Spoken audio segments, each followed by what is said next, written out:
thyself is to love thyself, is to examine, observe, and respect thyself. It's an ongoing process, never to be explained in a brief synopsis.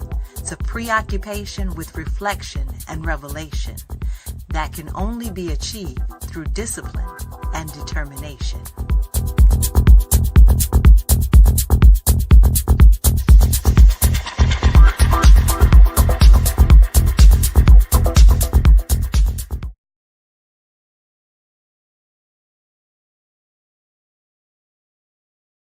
Hello, and welcome to the Encouraging Word Show. I am Jamila Freelain, your host. Now, for those of you who may not be familiar with the show, the Encouraging Word Show is a show about empowerment, and our specialty is college and career preparation. Now, the show is actually an extension of a book that I wrote a while ago called Free Money for College. And the whole purpose behind me writing this particular book was to serve as a resource and a tool for students and parents that were going through the college and career planning process.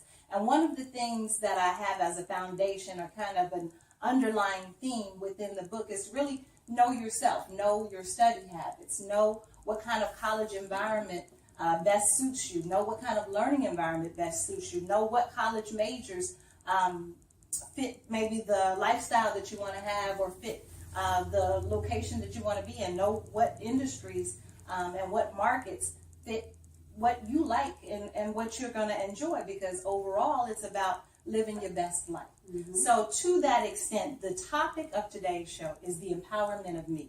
And we have a very powerful and special guest today. Her name is Miss Bridget Tapp. And Bridget has taken the idea and the concept of learning yourself and discovering yourself to the next level. She recently was able to have the opportunity to retrace her DNA all the way back to Africa. And I want to jump right in and just ask you, now, just so you guys know, this is so fascinating. This is the kind of stuff movies are made out of, okay? So, and I'm not exaggerating. This is actually going to be a 3-part series. So I want you guys to watch it because she's got a lot of great details to share. But tell me, what prompted you to do your background, trace your DNA rather, and then after you think about the prompting, if you could share with us what service you use, because I know there's a lot of companies, it seems like, out there where you can kind of do that kind of thing. Mm-hmm. Well, first I want to say thank you, Jamila, for having me as your guest.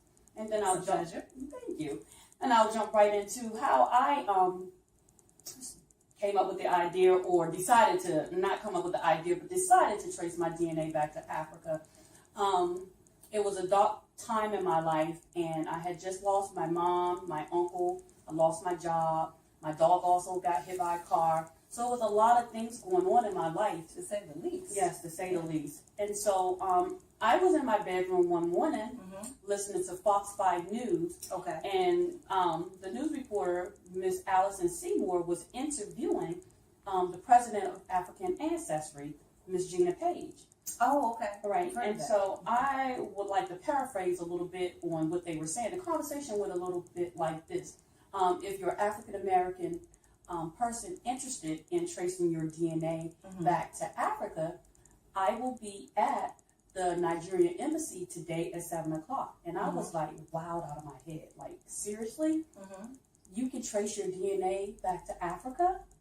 And I had never heard of anything like this. And this is what year? This was in 2010. Okay. 2010. So roughly 9 years ago. Okay. So I was like, you can really do that. And I've always had a love affair for Africa. Always. And so I said, I think I can do this. I'm in D.C. I'm from D.C. I know exactly where the Nigerian embassy is. So I went up there, and they were there.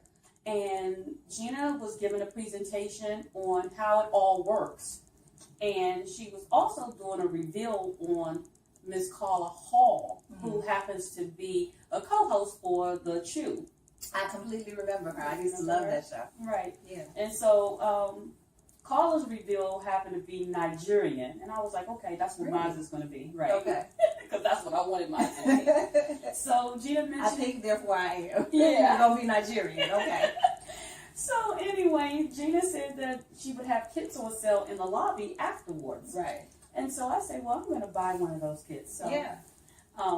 I decided to buy a kit, and I took it home, and I just laid the kit down. I mean, I did not take it right away. I don't know why I didn't take it right away, But I'll tell you about that. So wait a minute, you saw this broadcast that night, Right? And you were like, okay, I gotta go, and then you still waited a month. I waited a Wow. month or two. I can't even tell you exactly Just when. maybe you weren't in that state of mind. Well, clearly you just weren't at that time. It wasn't the right time. But I'm going to tell you later why it probably all worked out. Okay. Why I didn't take it. It was something that was holding me back. Okay. Okay. It was something that was holding me back. And it'll all come together at the very end. And you'll know why. Okay. So anyway, I purchased the kit. And just to let you know, this is what the kit looks like. If any of you guys I'm decide. gonna hold this up so that way, in case somebody at home is maybe interested in seeing what it looks like. So Yes. okay.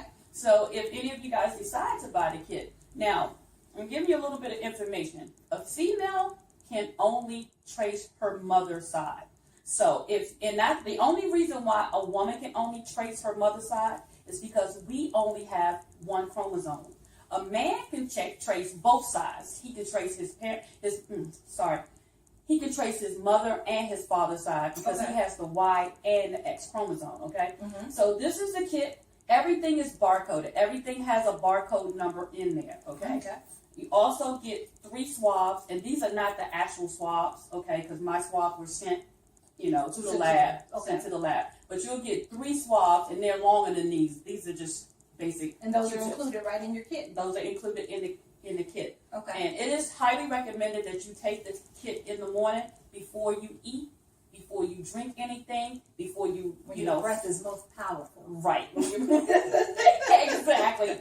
Before you floss, before you do anything, and you take the test, you put them in a barcoded envelope, and you send them off. And it takes about 6 to 8 weeks for you to receive your results. Okay, so this is actually the kit that you packaged, that you purchased with the package. That's this is my original kit that I purchased from African Ancestry. Okay. 10 years ago. Okay. Yes. So, so what happened when you did get the results, when those came back? So, I took the test. I totally forgot about it. Mm-hmm. I totally forgot. And so I got home one day, and there was a large envelope in my mailbox, and I was like, okay, African Ancestry, yay! Right. It better be Nigerian, remember? Right, I think therefore I am Exactly. Nigerian. Okay. Nigerian. So I get upstairs, and I go to my room, and I open it up. And it says something like, congratulations, you share ancestry with the Tikar people living in the country of Cameroon. Not Nigeria. Not Nigeria. Womp womp. Like, seriously? Who knows anything about Cameroon? Like, I don't know anything about Cameroon. And these results were supposed to say, Yoruba, Nigeria. As far as you were concerned. As far as I was concerned. Okay. So my grandmother at that time, I was her caretaker. Mm-hmm. So I run in the room and I tell her, I say, Nana, guess what? I broke the code 12 family. Mm-hmm. And I received our ancestry, our ancestral results. And she was like, okay, sweet child, what are they? Mm-hmm. And I was like, Nana, they from Cameroon. And she's like, okay. And I was like, kind of like disappointed. So no further questioning after that. Right. Remember, she's a cotton picker from Orangeburg, South Carolina, okay? She came to D.C. in the 40s or the early 50s with $500 worth of cotton picking money. And literally cotton picking money. Literally cotton picking money that she saved in the post office. And she did a lot of things with that $500.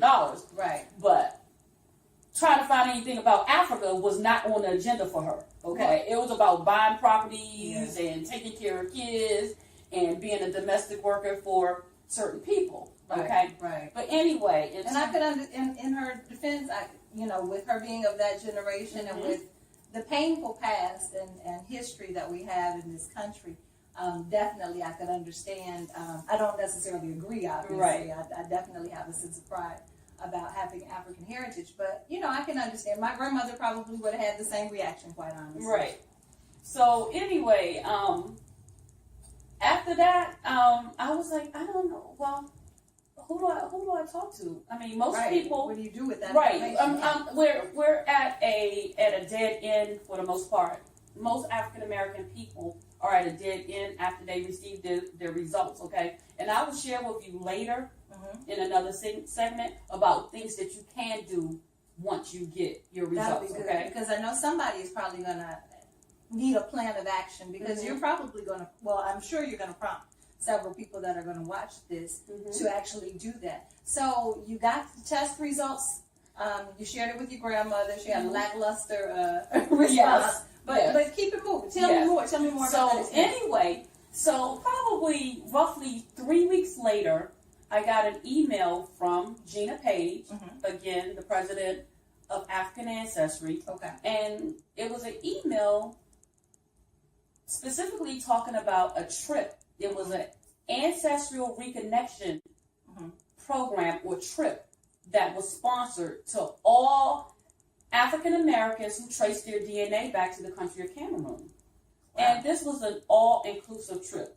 Okay. Now, this letter went to Gina's entire database for all the people who traced their DNA back to Cameroon. Right. Okay. And how many people that are in her database for Cameroon, I can't tell you. But I know it's massive. Okay. Wow. So the trip was inclusive.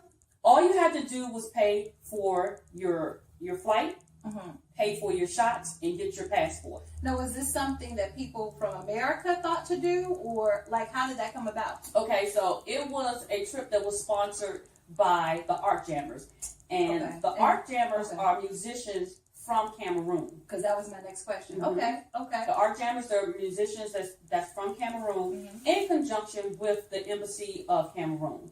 Okay.